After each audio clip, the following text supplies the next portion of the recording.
ଥାଉ ଥାଉ ଥାଉ ଥାଉ ତମ ବାବା ସେତିକି ଥାଉ। ତମେ ପରା କ୍ଷୀରି ଖାଇବାକୁ ଭଲ ପାଅ। ମୁଁ ବାସନା ଅରୁଆ ଚାଉଳରେ ଖାଣ୍ଟି ଗାଈ କ୍ଷୀର ଦେଇ କ୍ଷୀରି କରିଛି।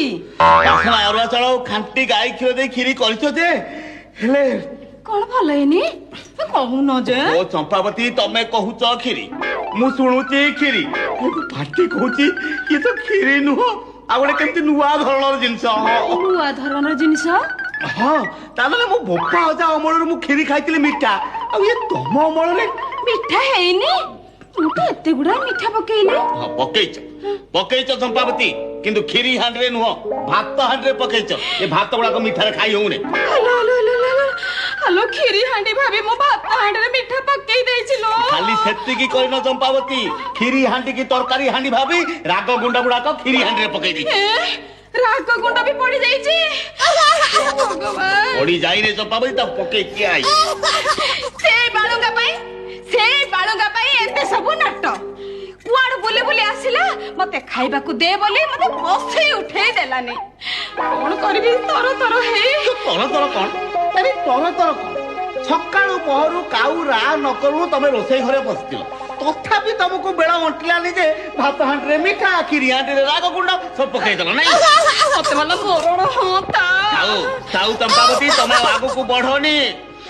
ରାଗୁଆ କ୍ଷୀରି ଆଉ ମିଠା ଭାତ ପଛେ ମୁଁ ଖାଇ ଦଉଛି, ହେଲେ ତମେ ମତେ ଆଉ ଏ କଣ୍ଠି କୌପିନି ଧରେଇକି ମଠକୁ ପଠାଅନି। ମଲା ମଠୁ କାଇଁ ପଠେଇବା? ଆମର କଣ ସଂସାର ନାହିଁ କି? ଅଛି ଚମ୍ପାବତୀ, ଅଛି। ହେଲେ ତମେ ତ କଣ ଆଗରୁ ବାଟ କାଟିଲଣି, ଏ ସଂସାର ରହିବ କେମିତି? ଆଉ ତମର ଏ ଯୋଉ ଜଗଜନ୍ମ ଅମୃତ ବେହିଆ ପୁଅ, ତାକୁ ନେଇକି ସଂସାରରେ ଦିନ କାଟିବା ଅପେକ୍ଷା ବରଂ କଣ୍ଠି କୌପିନି ନେଇ ମଠକୁ ଚାଲିଯିବା ଭଲ। ତମେ ଯା କୁହ ନା, ଆଉ କଣ ଦେବି କହିଲ? ନା, ଏତିକିରେ ପଞ୍ଚାତ୍ମା ସନ୍ତୋଷ। ଓହୋ, ଖାଲି ଯାଇ ରାଗୁଆ କ୍ଷୀରିକି ଏ ନାଡି ସମ୍ଭାଳିଲେ ହେଲା। ହେଇଟି ଶୁଣ ବା। ନା, ମୋର ଆଉ କିଛି ଦରକାର ନାହିଁ। ମୁଁ କଣ କହୁଥିଲି କି? କାହିଁକି ତମେ ମତେ ବାଧ୍ୟ କରୁଛ କହିଲ? ମୁଁ ପୁରା କହିଲି ମୋର ଆଉ କିଛି ଦରକାର ନାହିଁ। ମୁଁ ସେ କଥା କହୁନି ବା। ସେ କଥା ନ କହିଲେ ସେ କଥା କହିବ, ନହେଲେ ସେ କଥା କହିବ। ଭାତ ଦିଟା ନିଅ, କ୍ଷୀରି ଟିକେ ନିଅ, ନହେଲେ ତରକାରୀ ଟିକେ ନିଅ। ମୁଁ ପୁରା କହିଲି ମୋର ଆଉ କିଛି ଦରକାର ନାହିଁ। ନାଇଁ ମ, ଆଉ କଥାଟା କଣ ଟିକେ ଖୋଲିକି କହୁନ? ଏ ଗାଁକୁ ସମସ୍ତଙ୍କର ଜୋଇଁମାନେ ଆସୁଛନ୍ତି ଆଉ ଯାଉଛନ୍ତି। ହେଉ କି କଥା ଇଏ? ଶ୍ୱଶୁର ଘରକୁ ଜୋଇଁ ଆସିଲେ ସେଥିରେ ଆମର ମୁଣ୍ଡ ଖେଳିବାର କଣ ଅଛି? ତାଙ୍କ ଜୋଇଁ ସେ ତାଙ୍କର ଆସନ୍ତୁ, ଯାଆନ୍ତୁ, କି ନାଚନ୍ତୁ, କି ଖେଳନ୍ତୁ, କି କୁଦନ୍ତୁ, କି ବୁଲନ୍ତୁ, ସିଏ ତାଙ୍କର ବୁଝିବେ। ନାଇଁ ମ, ମୁଁ କଣ କହୁଥିଲି କି? ମୁଁ ଯାଇ ଗାଁ ସାରା ବୁଲି କହିବି ଯେ କାହାରି ଘରକୁ ଜୋଇଁ ଆସିପାରିବେନି, ଏଇଆ ତ? ମୁଁ ସେଗୁଡାକ କରିପାରିବିନି, ବୁଝିଲ? ତାଙ୍କ ଜୋଇଁ ତାଙ୍କ ଘରକୁ ଆସିଲେ ମୁଁ ପଚାରିବାକୁ କିଏ?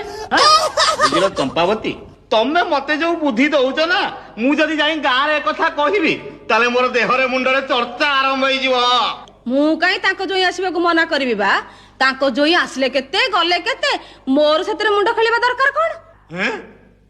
ତମେ ସେଥିରେ ମୁଣ୍ଡ ଖେଳୁନାହାନ୍ତି, ଆଉ ତାହେଲେ ମହାଭାରତ ପର୍ବ ପରେ ପର୍ବ ବୋଲା ହଉଥିଲା କାହିଁକି? ହେଇଟି ମୁଁ କଣ କହୁଥିଲି କି, ଝିଅ ବାହାଘର ହବାର ତ ଅନେକ ଦିନ ହେଇଗଲା। ଝିଅକୁ ଆଣିବା କଥା ତ? ଠିକ ଅଛି, ମୁଁ କାଲି ତା ଶ୍ୱଶୁର ସହିତ କଥାବାର୍ତ୍ତା କରୁଛି, ଦିନ ବାର ଠିକ ହେଇଗଲେ ସବାରି ପଠେଇଦବା, ଝିଅ ଚାଲି ଆସିବ। ଝିଅ ପୁରା ମନା କରି ପଠେଇଛି ଆସିବନି ବୋଲି। ହେଇଟି ମୁଁ କହୁଥିଲି କି, ଗାଁରେ ସମସ୍ତଙ୍କର ଜୋଇଁ ମାନେ ବାହାଘର ପରେ କେତେ ଥର ଆସି ଗଲେଣି, ଆମ ଜୋଇଁ ଥରକ ପାଇଁ ଆସିନି, ତା ମନ ଦୁଃଖ ହବନି? ତମେ ବ୍ୟସ୍ତ ହୁଅନି, ତମେ ଆଦୌ ସେଥିପାଇଁ ବ୍ୟସ୍ତ ହୁଅନି ଚମ୍ପାବତୀ। ମୁଁ କାଲି ତାଙ୍କ ଘରକୁ ଯାଇକି ତାକୁ ବୁଝେଇ ଦେଇ ଆସିବି। ବୁଝେଇ ଦେଇ ଆସିବ କଣ ମ? ନିମନ୍ତ୍ରଣ କରି ଘରକୁ ଆଣିବ ନା? ପ୍ରଭୁ ହେ ଚମ୍ପାବତୀ, ତମକୁ କଣ ଏ ବେଳ କାଳ ମାଲୁମ ପଡୁନାହିଁ? ଆମେ ଦି ପ୍ରାଣୀ, ଆମ ଗୁଣବନ୍ତ ପୁଅ, ଇଏ ତ ଚଳିବା କଷ୍ଟକର, ତା ଉପରେ ପୁଣି ଜୋଇଁ ନିମନ୍ତ୍ରଣ। ଚମ୍ପାବତୀ, ତମେ ଯଦି ଏମିତି ବୋଝ ଉପରେ ବୋଝ ନଦିବ ନା, ତାହେଲେ ଇଏ ପ୍ରାଣୀ ଭିତରେ ବଞ୍ଚିବା କଷ୍ଟକର ହେଇପଡିବ। ହଁ, ମୁଁ ଜାଣେ ପରା, ସବୁ ଖର୍ଚ୍ଚ ହଉଥିବ, ହେଲେ ଜୋଇଁ ଆସିବା କଥା ଶୁଣିଲେ ତମ ମୁଣ୍ଡ ଗୋଳମାଳ ହେଇଯିବ। ହଉ ହେଲା ହେଲା ବାବା, ତମ ଜିଦ ରହିଲା, ଜୋଇଁ ଆସିବ, ତମେ ଟିକେ ଅପେକ୍ଷା କର, ମୁଁ ଆଗେ ପାଣି ଗ୍ଲାସ ପିଇଦେ, ମୋ ହୋସ ଟିକେ ରହିଯାଉ।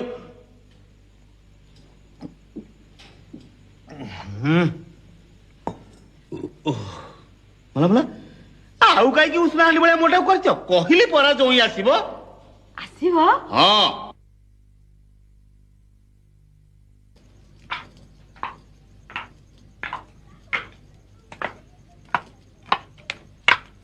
ହେଇଟି ଇଏ ଚମ୍ପାବତୀ ମୁଁ ଦହି ଖାଇ ଠାକୁରଙ୍କ ପାଖରୁ ଅନୁକୂଳ କରି ବାହାରି ଆସି ହଁ ଶୁଣ ଜୋଇଙ୍କର ପିଠା ପଣା କ୍ଷୀରି ଖଟା ଇତ୍ୟାଦି ଇତ୍ୟାଦିର ଦାୟିତ୍ୱ ତମ ଉପରେ ରହିଲା।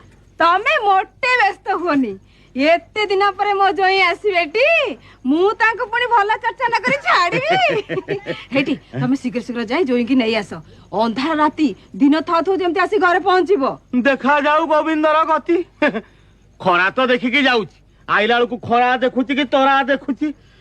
ପ୍ରଭୁ ହେ, ଆରେ ଆରେ ଆରେ ଆରେ, ଅସଲ କଥା ତ କହିବାକୁ ଭୁଲିଗଲି ଆଉ। କଣ? ଜୋଇଁ ପ୍ରଥମ ଥର ଆମ ଘରକୁ ଆସୁଛି, ଘରେ ପହଞ୍ଚିଲେ ତାକୁ କେମିତି ଶଙ୍ଖୋଳିବାକୁ ହବ ସେ କଥା ଚିନ୍ତା କରିଛ? ସେ କଥା କଣ ଚିନ୍ତା କରିବି ବା, ସେ ତ ମୋର ପୁଅ ଭଳିଆ, ସେ ଆସିଲେ ଆଦରେ ଘରକୁ ନେବିନି ଯେ ଏକଥା ପୁଣି ମତେ ଶିଖିବାକୁ ପଡିବ। ଶିଖିବାକୁ ହବ ଚମ୍ପାବତୀ, ସିଏ ହେଲା ଜ୍ୱାଇଁ ପୁଅ, ଶ୍ୱଶୁର ଘରକୁ ଆସୁଛି, ପ୍ରଥମେ ଆସି ସେ ତମକୁ ଜୁଆର ହବ, ତମେ ତାକୁ କେମିତି କଥା କହିବ, କେମିତି ଚାହିଁବ, ଏଗୁଡା ସବୁ ଆଗରୁ ଅଭ୍ୟାସ କରିବା ଦରକାର ନା। ଆଉ ଏତେ କଥା ପୁଣି ଅଛି, ତମେ ମତେ ଟିକେ ଆଗରୁ କହିଲନି, ମୋ ଗାଁରୁ ଗାଁଠୁ ବୁଝି ଆସିଥାନ୍ତି। ମୁଁ ସେଇଥିପାଇଁ କହୁଥିଲି ସମୟ ସୁବିଧା ଦେଖି ଜୋଇଁ ନିମନ୍ତ୍ରଣ କରିବା। ତମେ ତ ଅସମ୍ଭାଳ ହେଲ, ଏବେ ସମ୍ଭାଳ। ଜୋଇଁ ମାନ ସମ୍ମାନ ଟିକେ ଉଣା ହେଲେ ସିଏ ଆଉ ଏ ଘର ନ ମାଣନ୍ତି, ତେଣିକି ତମେ ବୁଝିବ। ଜୋଇଁ ରାଗିଗଲେ ଆଉ ଆସିବନି? ଆସିବା କଥା ତ ଦୂରର କଥା, ଜୋଇଁ ମାନ ସମ୍ମାନ ଟିକେ ଉଣା ହେଲେ ପଥ ପଚାରି ପିତା ଘର ଯିବ, ଆଉ ଶ୍ୱଶୁର ଘର ମନ ନ କରିବ ନା। ଏମିତି କଥା? ହେ, ତମକୁ ଯଦି ଜଣା ଅଛି ମତେ ଟିକେ ବତେଇ ଦଉନ। ବତେଇ ଦିଅନ୍ତି ଯେ, ହେଲେ ଇଆଡେ ଅନୁକୂଳ ବେଳ ଗଡିଗଲାଣି। ଠିକ ଅଛି ଠିକ ଅଛି, ମୁଁ ଜୋଇଁ ହେଇକି ବାହାରୁ ଆସୁଛି, ତମେ ଶାଶୁ ଏଇଠି ଛିଡା ହେଇଛ, ଯେମିତି ଯେମିତି କହିଛି ସେମିତି କହିଛି। ଗଲି ଚମ୍ପାବତୀ।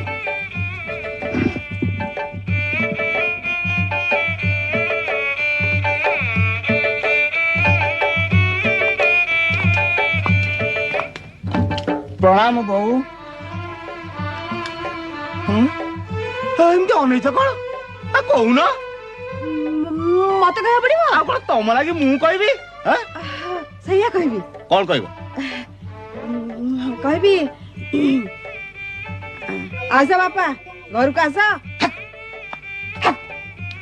ଚମ୍ପାବତୀ ଟିକେ କୋମଳ ସ୍ୱରରେ ଓଢଣାଟା ଟାଣି ଟିକେ ମୁରୁକି ହସିକି କହିବ, ଆସ ବାପା ଭିତରକୁ ଆସ। ହେଲା ହେଲା ତ, ଏଥର ମନେ ରହିଲା। ମୁଁ ଆଉ ଥରେ ଆସୁଛି। ଗଲି।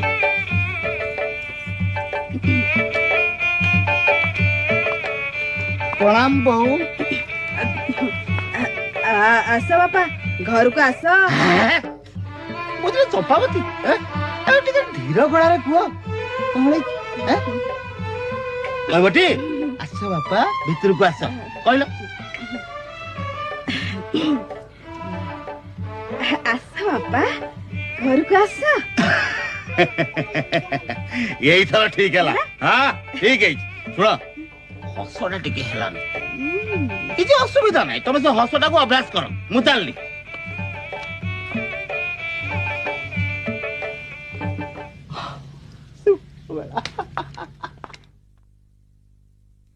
ଆସ ବାପା ଘରକୁ ଆସ। ଆସ ବାପା ଘରକୁ ଆସ। ଆସ ବାପା।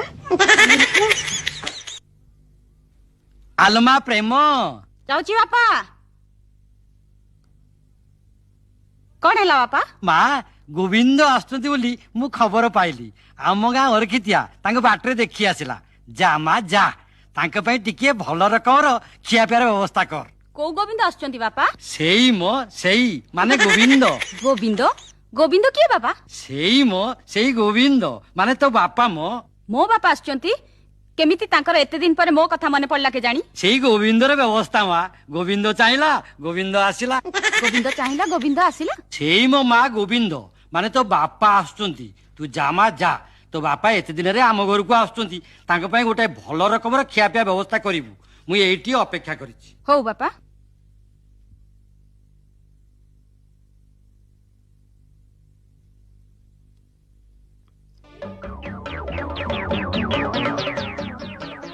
নমস্কার নমস্কার সমুদি। আরে গোবিন্দ, ये ସମୁଦି ମତେ କଣ ଚିହ୍ନି ପାରୁନାହାନ୍ତି? ମୁଁ ଠିକ ଚିହ୍ନିଛି ଗୋବିନ୍ଦ। ମୁଁ ଏ ବୋହୁର ବାପ। ମୁଁ ଜାଣିଛି ଗୋବିନ୍ଦ। ସମୁଦି ମୋ ନା ଗୋବିନ୍ଦ ନୁହଁ, ମୋ ନା ଗୋପାଳ। ମୁଁ ଜାଣିଛି ମୋ ଗୋବିନ୍ଦ, ଜାଣିଛି। ସମୁଦି ମୁଁ ଗୋପାଳ। ସେଇ ଏକା ଗୋବିନ୍ଦ। ଆଲୋ ମା ପ୍ରେମ, ତୋ ବାପା ଆସିଛନ୍ତି ପରା, ଲୋଟାଏ ପାଣି ଆଣିଲୁ ମା, ତୋ ବାପାଙ୍କ ଗୋଡ ଧୋଇଦବୁ। ଗୋବିନ୍ଦ ତୁମେ ଏଇଠି ଛିଡା ହୁଅ, ମୁଁ ବୋହୂକୁ ପଠେଇ ଦଉଛି। ନା ନା, ବେଶୀ ଦିନ ତ ହେଇନି, ଇଏ ଅଳ୍ପ କେଇଟା ଦିନ ବାହାଘର ଭିତରେ ସମୁଦି କଣ ମୋ ନାଁ ଭୁଲିଗଲେ? ଆରେ ମତେ କଣ ଡାକୁଛନ୍ତି ଗୋବିନ୍ଦ? ବାପା ହଉ ହଉ ହଉ, ହେଲା ମା ହେଲା, ଉଠ।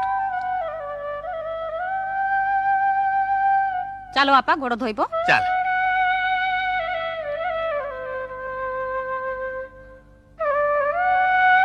ଦେ ମା ଦେ। ହେଲା ମା ହେଲା।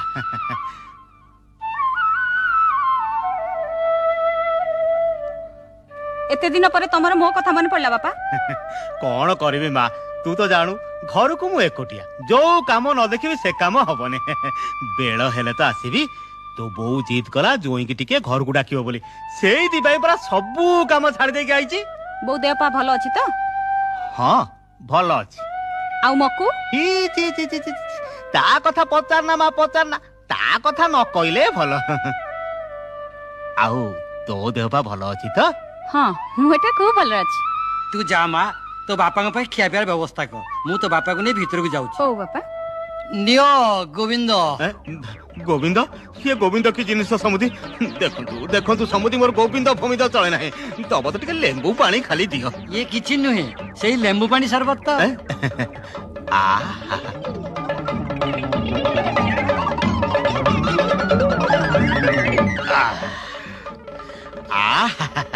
ଭାରି ବଢିଆ ହେଇଛି। ଆଉ ସବୁ ଖବର କଣ?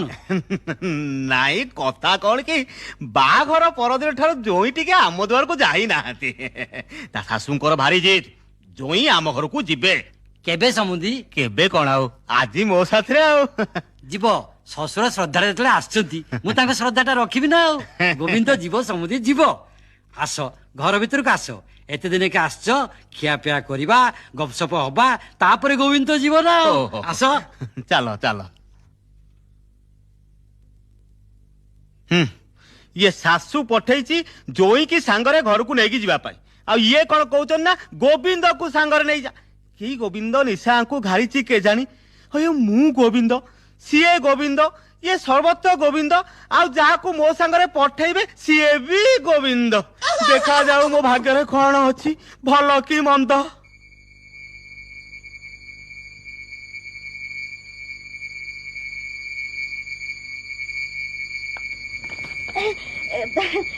ଆସ ବାପା, ଆସ।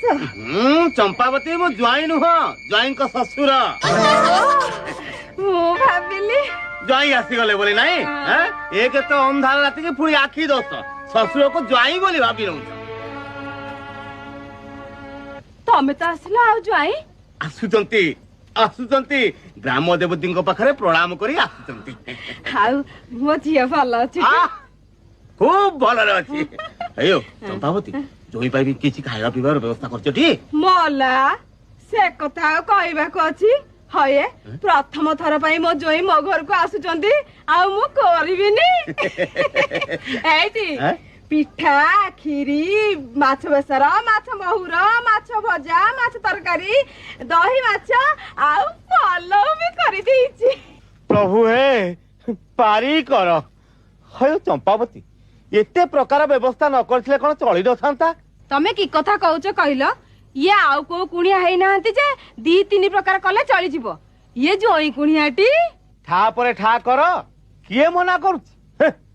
ଚମ୍ପାବତୀ, ଏ ଦୀପରେ ତେଲ ଥିଲା ପର୍ଯ୍ୟନ୍ତ ଯେତେ ତେଜୁଥବ ସେତେ ଜଳୁଥବ, ଆଉ ଯୋଉଦିନ ତେଲ ସରିଯିବ ତାପରେ ତ ଠପ୍ କିଣା ଲିଭିଯିବ, ଆଉ ତମେ ଅନ୍ଧାରରେ ଘାଣ୍ଟି ହଉଥବ।